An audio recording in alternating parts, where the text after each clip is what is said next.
একটাই স্লোগান, পারবেন বলতে কেউ? এই জগতে কোনো মা পেরেছে, কোনো পিতা পেরেছে যে তার সন্তানকে রণে রণাঙ্গনে যুদ্ধে পাঠাতে পেরেছে? কেউ পারেনি, একমাত্র রাবণ।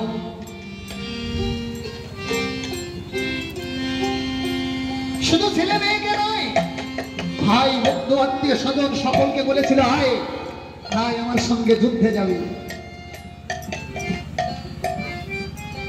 আমি তোদের কি আশীর্বাদ দেব রে। এটা তো সুখের জায়গা নয়, এখানে কেউ সুখ পাবে না, সুখী কেউ নয়।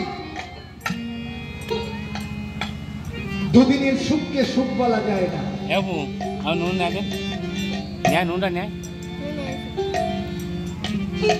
আরে আরে পুত্র গো, আরে ভ্রাতা গো, বাইরের সৌন্দর্যকে, বাইরের রূপকে রূপান্তরিত করো না, ভিতরের বস্তুটাকে ভালো করো, তাহলে তুমি পরম সুখ পাবে, পরম আনন্দ পাবে।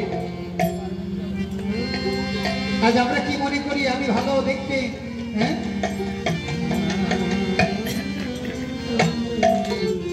আপনার রূপ দিয়ে, আপনার সৌন্দর্য দিয়ে আপনি 10 জনকে ভোলাতে পারেন, 10,000 জনকে নয়। একদিন আপনার সৌন্দর্য, একদিন আপনার রূপের দিকে কেউ তাকাবেও না। এমন একটা দিন আসবে আমার মুখের ত্বক ঢিলা হয়ে যাবে, সেদিন বলবে এই ছেলেটার দেখতে ভালো না, ওই মেয়েটা, ওই বউটার দেখতে ভালো না। এজন্য বাইরের সৌন্দর্যকে নয় মন্দরে, ভিতরের সৌন্দর্যকে ভালো করো, ভিতরটাকে ভালো করো, মনকে নয়। সেদিন 10,000কে তোমার পাশে পাবে, 10,000 সুবিজন তোমার পাশে এসে দাঁড়াবে। বাইরের রূপকে তুমি ঘৃণা করো, বাইরেটাকে তুমি দূরে ফেলে দাও, ভিতরটাকে পরিষ্কার করো। আরে বাইরে তোমাকে কি বললো, কে না বললো, তাতে তোমার কি যায় আসে? তুমি ভিতরটাকে পরিষ্কার করো, ভিতর থেকে তুমি সেই পথ উন্মুখী হও, যে পথ উন্মুখী হলে দ্বিধা দ্বন্দ্ব, সমস্ত তাপ যন্ত্রণা, সবকিছু থেকে মুক্তি পাওয়া যায়। দেখলেন কত বড় মহিমান্বিত কথা বললেন রাবণ। বাইরের সৌন্দর্যটা তো সৌন্দর্য নয়, ভিতরটা ভালো রাখতে হবে। রাবণ ভিতর দিয়ে জানতেন যে আমি কি করছি আর কি করছি না। কেদনা রানী মন্দোদরী, দুদিনের এই সংসারে এসেছি, একদিন এসেছি, একদিন যেতে তো হবে। যাওয়ার হাত থেকে আমাদের কারো নিষ্কৃতি নেই, কারো মুক্তি নেই। দেখলেন যে ধনী ব্যক্তি এসি রুমে ঘুমায়, তার জন্য যে জায়গা তৈরি করা, একটা ভিখারির জন্য সেই জায়গাটা তৈরি করা। একজন ধনীর দুলাল যে ঘরটায় ঘুমায়, সে ঘরটা তার আসল ঘর নাই, তার জন্য যে জায়গাটা তৈরি করা, ঠিক আমার মতো ভিখারির জন্য সেই জায়গাটা তৈরি করা। আজ আমি কিসের বড়াই করি, কোন রূপের বড়াই করি, কোন শক্তির অহংকারে অহংকারিত, একদিন আমার সমস্ত শক্তি, অহংকার, বুদ্ধি সব নিস্তের হয়ে যাবে। একদিন মহাশ্মশানের আগুন আমাকে হাত ছাড়ে দিয়ে ডাকতে, এসো আমি তোমার সমস্ত অহংকারকে পুড়িয়ে ছাই করে দেব, এসো আমি তোমার সমস্ত আভিজাত্যকে পুড়িয়ে ছাই করে দেব, এসো তুই যে রূপের বড়াই করছো, তোমার সেই রূপ মাখা দেহকে আমি পুড়িয়ে ছাই করে দেওয়ার জন্য প্রস্তুত হয়ে আছি, তুমি এসো। দেখলেন কোথায় আছি আমরা সকল।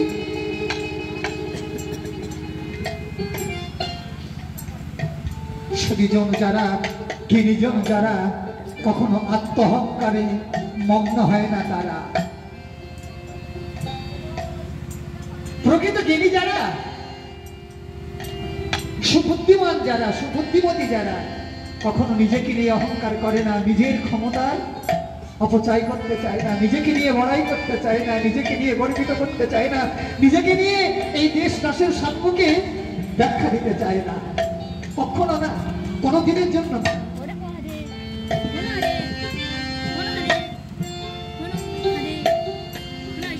সারথি এসো একবার, ভুবন বুঝি রক্ষণা সাজিয়ে নিয়েছো আমার অতি স্নেহের পুত্র ইন্দ্রজিতের নিধন বার্তা আমিও সহ্য করতে পারি না। আজ আমি পুত্র সঙ্গে নিজেই রাবণ পুত্র বলে তোমাকে কথা দিলাম, আমি লক্ষণের প্রতিশোধ না নিয়ে লঙ্কা রাজপথে আমি ফিরে আসবো না। ও সারথি রে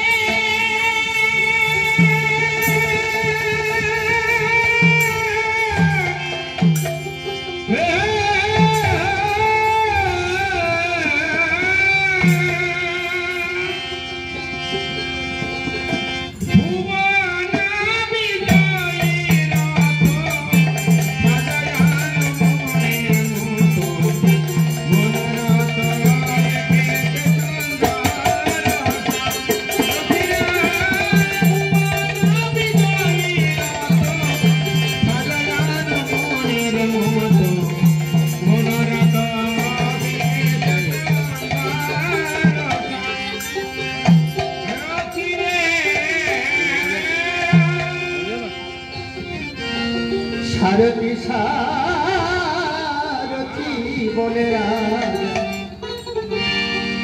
ডাকে ঘনে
বলতে 30 মিনিট একটা ভিডিও করে আমন্ত্রণ করলেন কাকে? সারথীকে আমার ভুবন বেজি রাখানা সাজিয়ে নিয়েছে পুত্র সব জেলা বিবাহিতে লঙ্কেশ্বর রাবণ রণাঙ্গনে চলে। রাবণের পুষ্পক বিমানখানা রথখানা সারথী বিজয়ের ইচ্ছাকৃত ভিডিও করতে ভিডিওতে কি করবো নানা অলঙ্কারে সজ্জিত করছে। চাঁদ কৌয়া কিসে দক্ষিণে চাঁদ কাকে সেবায়, চাঁদ কৌয়া কিসে দক্ষিণে চাঁদ কাকে সেবায়, দাঁড়িয়ে বসে দক্ষিণে কৌহা বিভাগায়, ভোমর ভোমরিয়া কিসে গুনগুনা গুনগুনি, ভোমর ভোমরিয়া কিসে গুনগুনা গুনগুনি, ময়ূর ময়ূরিয়া কিসে সাজিতে মহিয়া কিয়া, সবার নিচে রাজা হংস হবে রাধরা,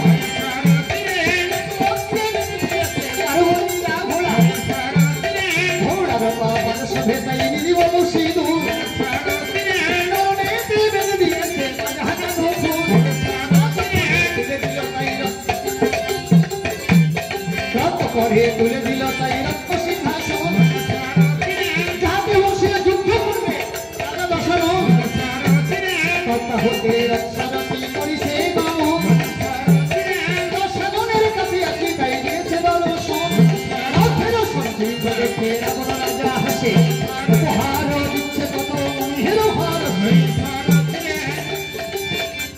সারথীকে নানা উপহারে পুরস্কৃত করছে, এত সুন্দর করে রথখানা সাজিয়ে দিয়েছে, নিজেই রণাঙ্গনে সাজছে। রাবণকে আপনি আমি আমরা সকলে কি মনে করি? এক দিনের জন্য রাবণকে আমরা কেউ ভালো মনে করি না, বলিও না। যে মানুষকে আমরা সকলেই তিরস্কার করি, সকলে গালমন্দ করি, সেই মানুষটি হলেন ভগবানের অত্যন্ত প্রিয়জন, অত্যন্ত আদরণীয়। আপনি আমি যাকে ঘৃণা করি, আপনি আমাকে যাকে তিরস্কার করি, সেই মানুষটি হলে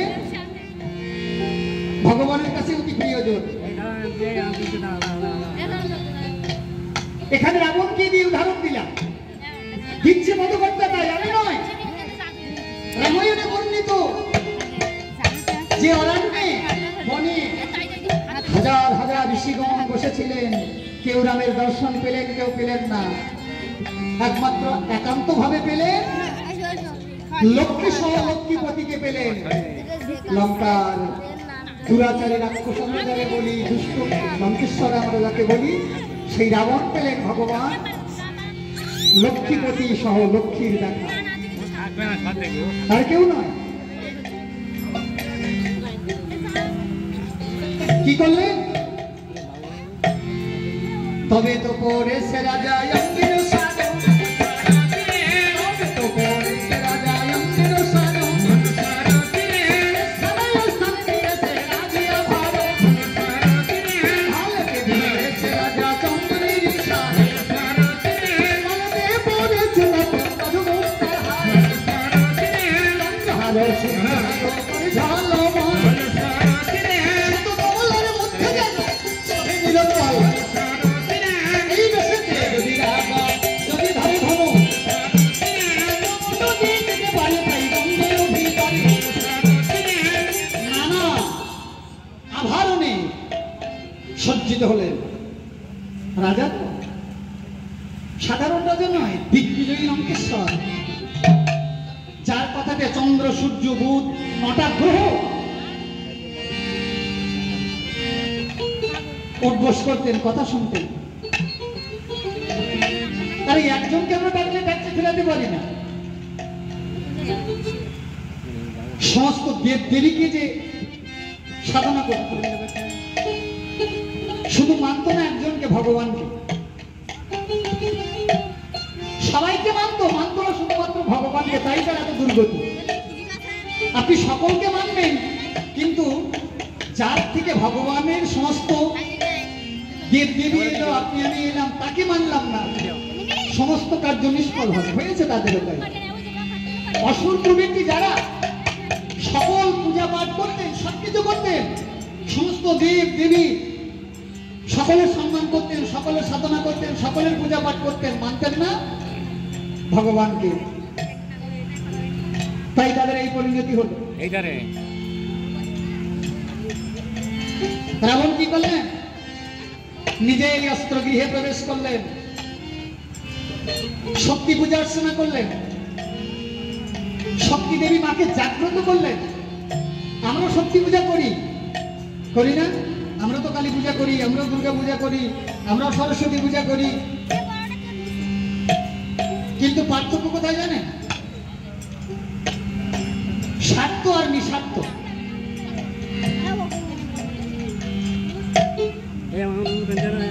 নিষ্কাম আর কাম। আপনি আমি সাধনা করি কামনা বাসনা নিয়ে,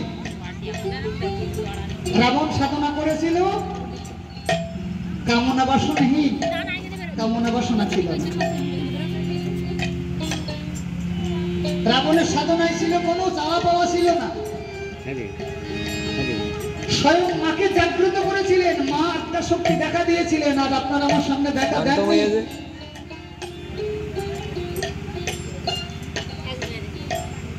মাঘ সময় দেখেছিল রাবণ বিবাহ প্রসারিত করে, একমাত্র চণ্ডী শুদ্ধ ছিল রাবণের, গায়ত্রী ঠিক ছিল রাবণের। আমরা সকলে বলি পূজায় ব্রাহ্মণ লাগবে, ব্রাহ্মণ লাগবে, ব্রাহ্মণ তো লাগবে অবশ্যই, ব্রাহ্মণ ব্যতীত পূজা হবে, কিন্তু সেই প্রকৃত ব্রাহ্মণ দরকার, যার চণ্ডী শুদ্ধ আছে, যার বেদ শুদ্ধ আছে। অকাল বোধন পূজা করেছিলেন রাম, ব্রাহ্মণ কে ছিলেন? রাবণ ছিলেন ব্রাহ্মণ। কেন? রাবণ তো রাক্ষস, ও মন্ত্রের কি জানে? কি জানতো মন্ত্রের? ওই পৌরত্ব করেছিলেন, ওই পূজায় পৌরত্ব করেছিলেন রাবণ। কেন? ঋষিগণ কম ছিলেন, ব্রাহ্মণ কম ছিলেন, ত্রেতা যুগে ছিলেন না। তবে কেন রাবণকে দিয়ে পৌরত্ব করাতে হলো? রাবণের চণ্ডী ঠিক ছিল, একমাত্র রাবণেরই গায়ত্রী ঠিক ছিল। আমরা বলি ব্রাহ্মণ দরকার, ব্রাহ্মণ দরকার, ঠিক কথা, ব্রাহ্মণ তো দরকার, ব্রাহ্মণ বিহীন পূজা হবে না।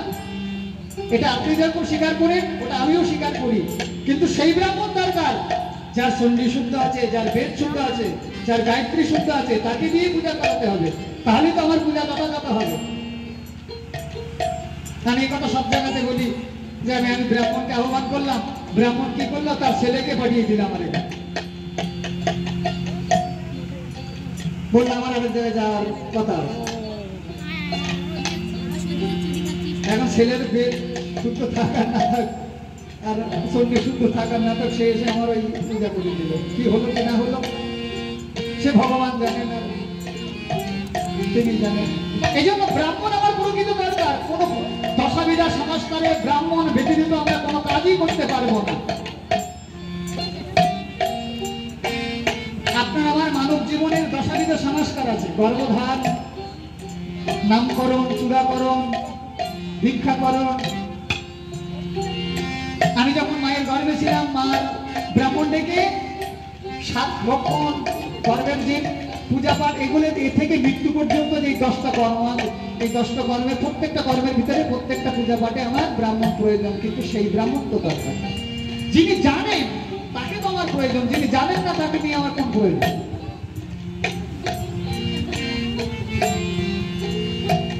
রাবণ ডেকেছিল,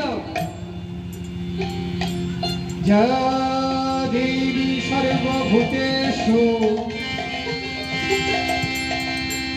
মাতৃরূপেণ সংস্থিতা নমস্তেস্যৈ নমস্তেস্যৈ নমো নমঃ। জয় দেবী সর্বভূতেষু শক্তিরূপেণ সংস্থিতা নমস্তেস্যৈ নমস্তেস্যৈ নমস্তেস্যৈ নমো নমঃ।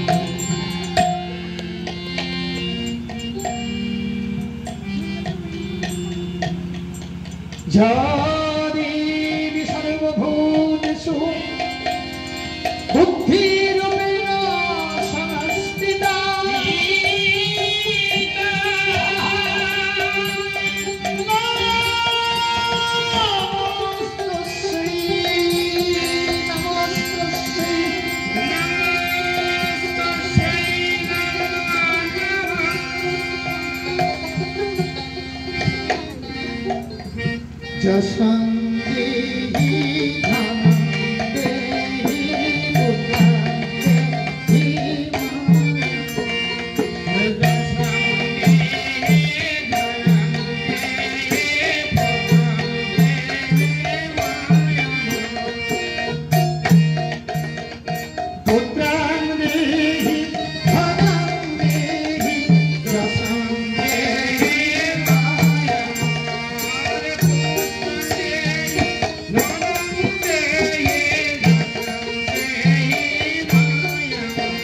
মা, তুমি আমায় যশ দাও, ধন দাও, পুত্র দাও, কন্যা দাও, এটি আপনার আমার চাওয়া পাওয়া।